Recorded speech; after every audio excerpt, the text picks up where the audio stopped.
를 위해서 이렇게 임해주셨다는 말 안 계신데 했습니다. 이현주 의원님한테. 우리 이현주 의원님 요새 가장 핫한 뜨는 국회의원입니다. 이게 표현의 자유를 최대한 구가하고 계신 것 같아요. 그래서 우리 이현주 의원님의 토론을 듣겠습니다. 예. 네, 감사드립니다. 다른 일정 때문에 조금 늦어서 죄송합니다. 저는 이 표현의 자유야말로 자유민주주의 체제의 가장 중요한 자유의 요소다 이렇게 생각합니다. 왜냐하면 이 표현의 자유가 주로 거론되는 것은 정치적, 사회적 비판의 자유와 관련해서 거론이 되는 것이고요. 권력은 항상 그 속성상 독점하려는 속성을 갖고 있고 또 부패하려는 속성을 갖고 있습니다. 그래서 그 권력을 어떻게 견제하는가라는 것이 우리가 자유민주주의를 어떻게 실현하는가에 있어서 본질적인 문제다. 그랬을 때 그 권력을 어떻게 견제하는가, 물론 우리가 상권 분립도 있고 여러 가지 있지만 가장 저는 중요한 것이 바로 언론과 표현의 자유다 이렇게 생각을 합니다. 그래서 정확한 정보라니 물론 진짜 가짜 이런 논란도 있지만 어쨌든 간에 충분한 정보가 국민들한테 전달될 필요가 있고 국민의 알 권리가 최대한 보장되어야 한다. 그래서 현대 사회에서의 민주주의의 발전은 저는 국민들한테 정보가 충분히 전달이 되어서 국민들이 그것을 판단할 수 있는 것에 중점을 둬야 한다고 생각하고요. 과거에는 이 정보의 접근성이라는 것이 권력이나 여러 가지 돈에 의해서 많이 차단이 됐었습니다.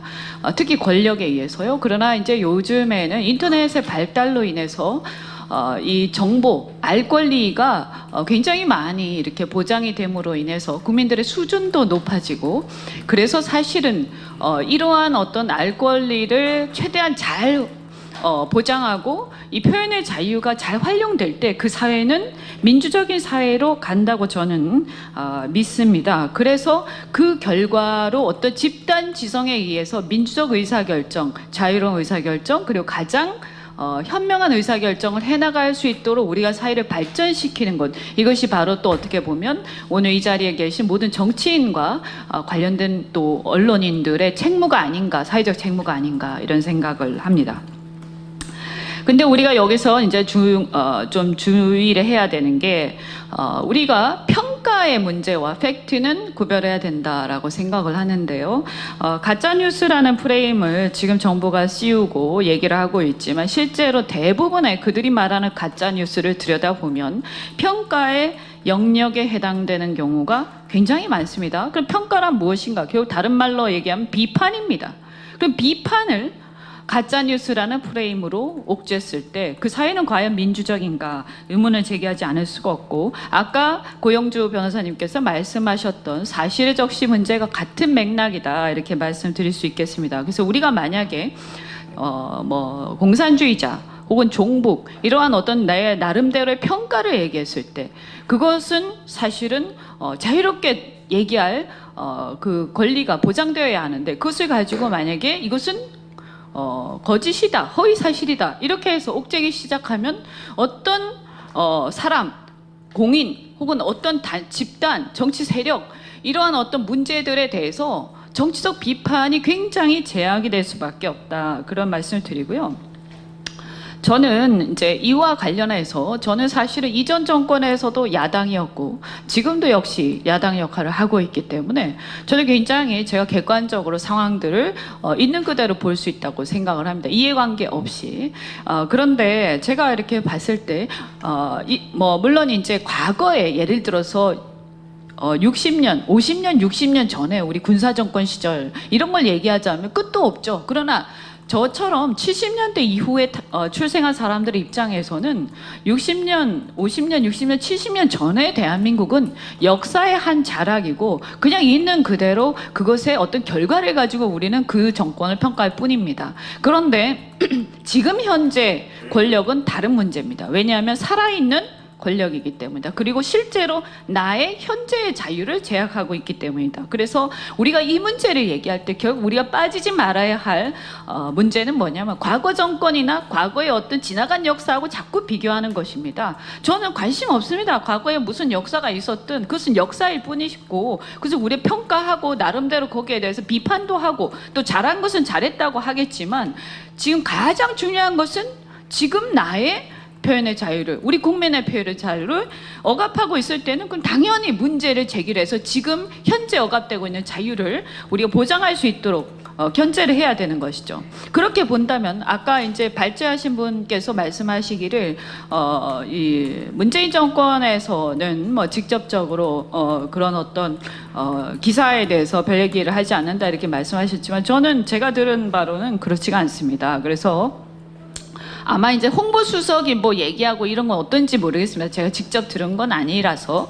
그러나 설마 그러냐, 우리가 이제 기사화되거나 그것을 양심 선언을 하거나 문제 제기한 사람이 아직 없을 뿐이지 아마 있을 수도 있다, 이렇게 저는 생각을 하고, 그 다음에 실제로도 보면 대놓고 청와대의 대변인이나 혹은 청와대의 어떤 뭐 무슨 비서관이 자기와 관련된 어떤 기사가 이런 게 있는데 이것은 가짜 뉴스다, 그래서 응징하겠다, 가만히 있지 않겠다, 이런 얘기를 대놓고 수시로 합니다. 그럼 이것은 과연 괜찮은가? 그러면 그전 정권에서 문제가 됐던 그 사건과 지금의 이런 행태는 뭐가 다른가? 오히려 대놓고 하니까 더 문제 아닌가? 저는 이렇게 생각하고요. 만약에 청와대가 대놓고 그렇게 얘기했을 때 그것은 그 사건에 대한 문제 제기일 수도 있지만 다른 사람들에 대한 경고일 수도 있는 것입니다. 그래서 많은 사람들이 표현의 자유가 억압되고 있다고 느낍니다, 실제로. 그래서 저는 실제로 지금 정권에서 표현의 자유 훨씬 더 노골적으로 저는 억압되고 있다, 이렇게 생각을 합니다. 그리고 그뿐만이 아니라 제가 실제로 들은 바로도 반정부 내지는 정부의 정책에 대해서 비판하는 집회를 갔다가 왔을 때 혹은 가려고 할 때 경찰의 정보관들이 전화가 와서 그 집회에 왜 나가냐라고 물어본 적이 있다라고 하는 제보를 제가 여러 군데서 받았는데, 이것도 뭡니까? 크게 보면 일종의 표현의 자유에 대한 억압입니다. 그리고 얼마 전에 그런 문제들이 있었죠. 전대협, 대자보, 정권을 비판하는 또는 대통령을 비판하는 그런 대자보를 붙였다라는 이유를 가지고 그것이 무슨 큰 국가적 범죄라도 되는 양, 그 학생들을, 그 젊은이들을 어떻게 했습니까? 지문, 그 대자보에 묻어있는 지문을 감식해서 강제 수사를 한 것이죠. 그리고 나서 그 CCTV를 뒤져서 그 사람을 찾아내고 그걸 추적해서 집에까지 가서 무단 침입한 사건입니다. 저는 이 사건은 만약에 이것이 이전 정권에서 일어났다면 엄청난 게이트가 됐을 것이다 라고 저는 생각하고, 이것이 어째서 이런 정도로 그냥 끝나고 마는가 흐지부지하면서, 그리고 경찰에서는 모욕이나 명예훼손으로 의율할 수 있다, 뭐 이런 식의 검토 중이다, 뭐 이렇게 얘기를 한다는데 무슨 말인지 이해할 수 없습니다. 누구를 모욕하고 누구를 명예훼손했단 말입니까? 대한민국 국민이 대통령보다 훨씬 더 높은 자리에 있다라고 저는 말씀을 드리겠습니다. 그것뿐만이 아니라 최근에 전대협에서 홍보물을 배포한 거 가지고도 그런 비슷한 기사가 나왔는데, 저는 이것은 사실은 기본적으로 경찰청장이 옷을 벗어야 할 어마어마한 자유의 침해이고, 이것을 어떻게 해서, 왜 근데 이전 정권보다, 제가 봤을 때 이전 정권 같은 경우는 문제가 되고 무리가 일어난 사건들은 꽤 있었지만 그것이 궁극적으로 사실은 표현을 한 사람이 문제되는 경우는 별로 없었습니다. 오히려 나중에 끝에 가면 표현의 자유를 정부가 너무나 억압한다라고 하면서 오히려 정부가 비판을 받는 쪽으로 많이 갔었습니다. 근데 왜 지금은 거꾸로 가고 있는가? 저는 그것이 바로 그 원인은 언론에 있다라고 생각을 합니다. 그 당시에는 제가 기억하기로는 야당이 그렇게 얘기를 하면 문제 제기를 하고 그럼 언론이 같이 권력을 감시를 하고 견제를 했습니다. 근데 지금은 오히려 그 사안에 대해서 그것이 가짜뉴스냐 혹은 지나친 비판이냐 모욕이냐 이런, 또는 그것과 관련해서 극성 지지자들이 난리를 치면서 댓글로 뭐라고 했을 때 그 댓글에 대한 보도를 열심히 합니다.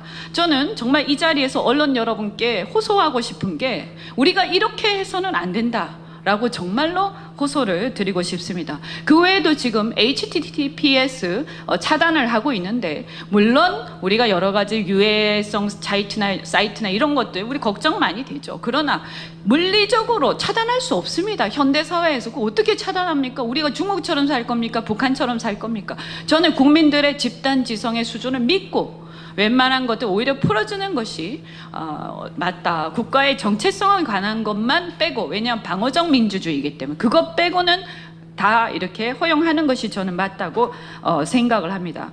그리고 우리가 가짜뉴스라고 얘기를 많이 하는데, 무엇이 가짜뉴스인가 하는 거, 아까 제가 잠깐 말씀드렸지만 평가를 자꾸 팩트의 문제로 둔갑시켜서 이것을 가짜뉴스다 운운하면서 국민들로 하여금 비판에 귀를 기울이지 않도록 하는 교묘한 술책을 쓰고 있습니다.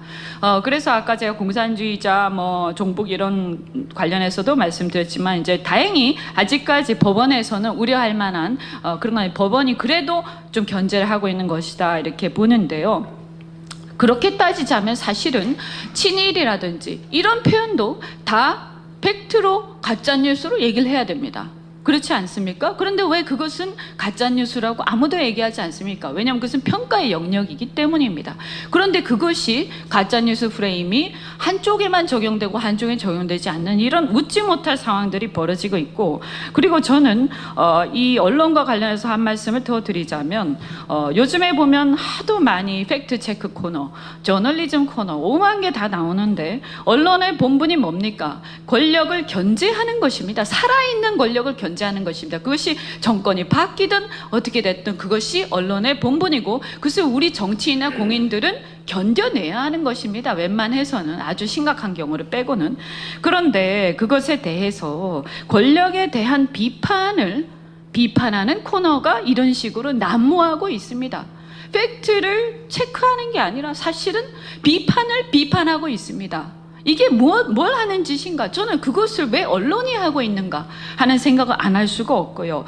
팩트가 아닌 비판을 체크하고 있는, 그리고 저널리즘이라는 이름으로 비판을 비판하고 있는 이런 세태에 대해서 제가 이렇게 쭉 봤을 때는 분명히 우리나라의 표현의 자유와 여러 가지 자유는 분명히 쇠퇴하고 오히려 후퇴하고 있다. 정말로 이건 대한민국의 자유민주주의를 사랑하고 정말 발전시켜야 한다는 책무를 가진 정치인으로서 저는 정말로 이 가슴이 답답하다 이 말씀 안 드릴 수가 없습니다. 그리고 한 가지 더, 제가 이 표현의 자유와 관련해서 어떻게 이것이 억압되고 있는가, 또 다양한 방향에서 억압되고 있는데, 또 하나를 말씀을 드리면, 최근에 보면 정치적 평가 혹은 역사적 평가를 어떠한 하나의 어떤 다수 세력이 일정하게 역사적 평가나 어떤 사건에 대한 평가를 내렸다고 해서 그것을 존중하거나 정치적으로 존중하거나 또는 그에 반하는 견해에 대해서 단지 정치적으로 비판한 수준을 넘어서서 징계하거나 처벌하는 상황들이 공공연하게 일어나고 있습니다. 이런 일들이 많은 표현의 자유를 실제로 억압하는 수단이 되고 있습니다. 그리고 우리 국민들에게 알게 모르게 입에 재갈을 물리고 국민들이 이제 자기 검열을 하기 시작했습니다. 이것은 저는 국민들을 굉장히 자유민주주의, 민주주의에 반하는 방향으로 국민을 지금 길들이고 있는 중이다라는 생각이 들어서 크게 저는 우려하고 있는데, 예를 들어서 5.18 특별법이라든지 저는 세월호에 대한 평가라든가 이런 것들이 그런 사례라고 생각을 합니다. 저는 물론 5.18에 대한 민주화 운동을 해서 성격, 그리고 세월호에 대한 존중합니다. 그렇지만 그것을 다양한 견해가 있을 수 있고 다양한 비판이 있을 수 있다. 그리고 그것이 허용되는 것이 민주주의 사회라고 생각을 합니다. 그런데 다른 견해를 가졌다는 이유로 그것을 비판하는 건 좋습니다. 저도 가끔 비판합니다. 그렇지만 정치적 비판, 민주당에서 비판 성명은 다 좋습니다. 그런데 거기서 넘어서서 징계를 한다. 이것이 과연 우리는, 징계라는 것은 기본권을 침해하는 직접적인 상황이 되는 것이거든요. 권력을 통해서요. 그래서 징계, 더 나아가서 특별법 내용을 보면 처벌하는, 형사처벌하는 내용이 있는데 과연 그렇게 해도 되는 것인가? 그리고 독일의 홀로코스트를 예를 많이 듭니다. 그런데 저는 이 홀로코스트는 독일의 홀로코스트는 차원이 좀 다른 것이기도 하지만 실제로 그 내용들을 보면 비판 자체를 부정하는 게 아닙니다. 팩트가 다른 얘기를 했을 때 그것을 문제 삼는 것입니다. 완전히 허위 날조된 사실을 얘기했을 때 문제를 삼는 것이지 거기에 대한 다른 평가를 한 사람을 가지고 문제 삼는 게 아닙니다. 그 유명한 사례 있지 않습니까? 한나라고, 그죠?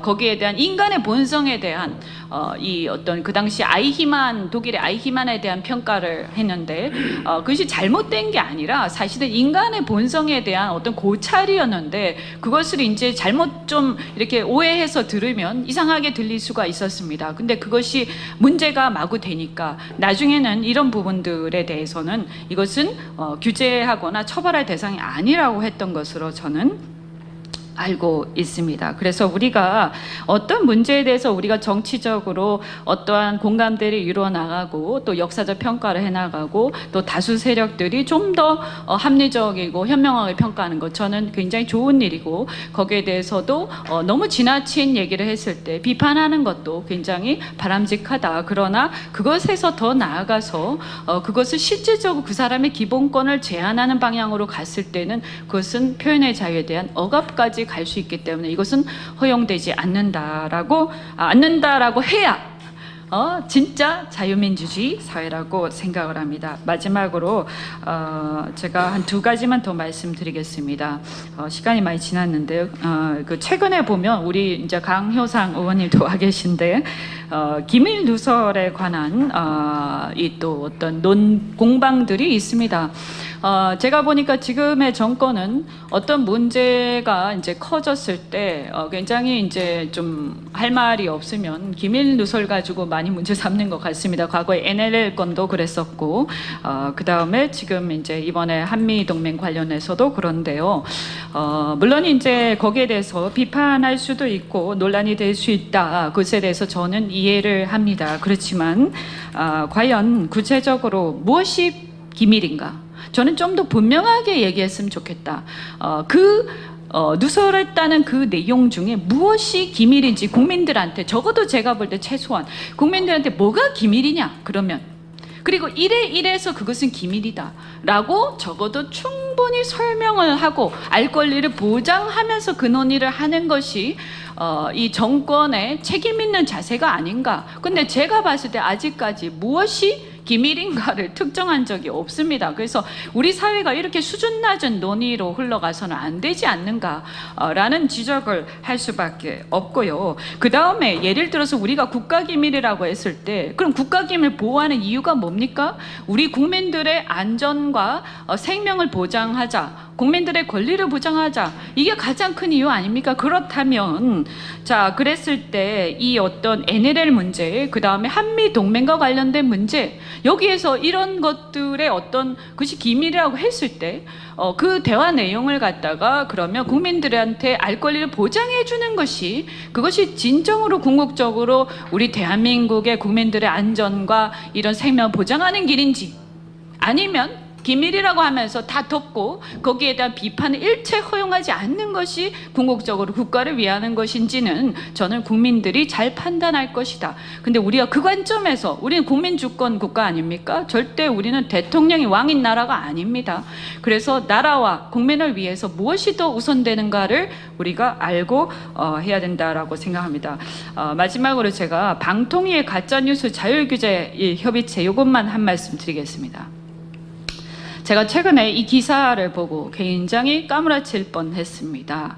민간 주도 허위 조작 정보 자율규제 협의체를 구성해서 가짜뉴스 규제 방안을 논의할 방침이다. 근데 이게 이제 방통위가 한답니다. 그래서 제가 정말로 웃깁니다. 지금이 어느 시대인데 정말로 지금 몇십 년 전 얘기를 하고 있습니까? 그래서 정부가 주도를 하면서 말은 민간 주도 자율규제 협의체라고 붙이면 그게 민간 주도가 됩니까? 방통위가 왜 개입합니까? 저는 이와 유사한 것이 뭐냐? 저는 금감원이 생각이 납니다. 저는 평소에도 이 금감원의 어떤 실체에 대해서 굉장히 문제의식 갖고 있었는데, 금융기관들을 막 이렇게 압박을 해서 자율이라는 이름으로 억지로 가입하게 해갖고 돈을 내게 하고, 그런 다음에 그들 스스로 그들을 규제하게 하지만 실제로는 정부가 다 움직이고 있는, 그러면서 심각하게 금융기관들의 기본권을 침해하고 있는 이런 상황들이 사실은 과거에 일어났습니다. 저는 이것도 이제 정비해야 된다. 법적으로 국민들의 기본권 제한을 이렇게 마구잡이로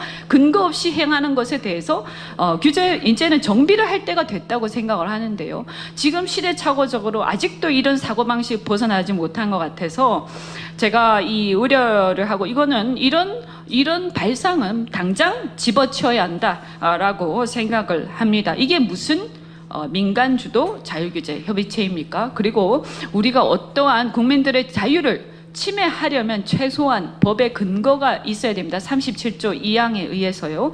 그리고 그러한 경우에도 본질적 내용은 침해해서는 안 되는 겁니다. 그런데 제가 볼 때 이 유튜브라든가 인터넷상에서의 어떤 내용을 가짜뉴스라는 프레임을 가지고 정부가 마구잡이로 이렇게 하는 것 그 자체가 저는 굉장히 심각하다.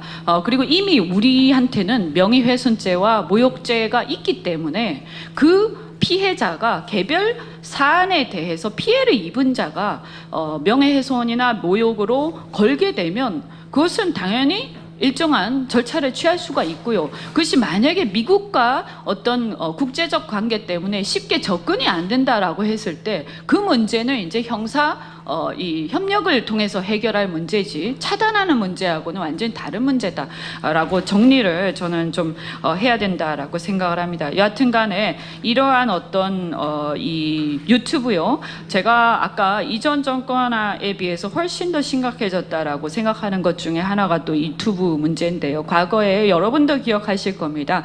정말 눈 뜨고 볼 수 없는 정말 흉악한 그런 내용들과 그림들이 유튜브에 가득했는데, 저는 사실은 그때 이것을 규제하려는 움직임이나 이런 것들이 혹시라도 있을까봐 비판을 많이 했지만, 그런데 사실 지난 정권에서 제대로 규제하지 않았는지 못했는지 별로 안 했던 걸로 저는 기억을 합니다. 왜냐하면 제가 별로 문제의식이 심각하지 않았던 걸로 봐서는, 좀 시도는 했겠지만 잘 안 됐을 겁니다. 그런데 지금은 말이죠, 노골적으로 하고 있다. 그럼 그 이유가 뭐냐? 다시 한번 제가 말씀드리지만 이것이 왜 훨씬 더 심하게 침해하고 있는데 그전보다 그렇지 않은 것처럼 잘못 인식돼 있냐? 그것은 언론의 책임이 있다. 그 다음에 또 하나, 야당에도 책임이 있다. 왜냐하면 세게 싸우지 않으니까. 그 다음에 또 하나, 저는 어쨌든 간에 이러한 부분들을 실제로 우리가 싸우는 사람들도 좀 더 이렇게 연대를 해서 제대로 표현의 자유를 위해서 싸울 필요가 있다고 생각합니다. 고맙습니다. 예, 감사합니다.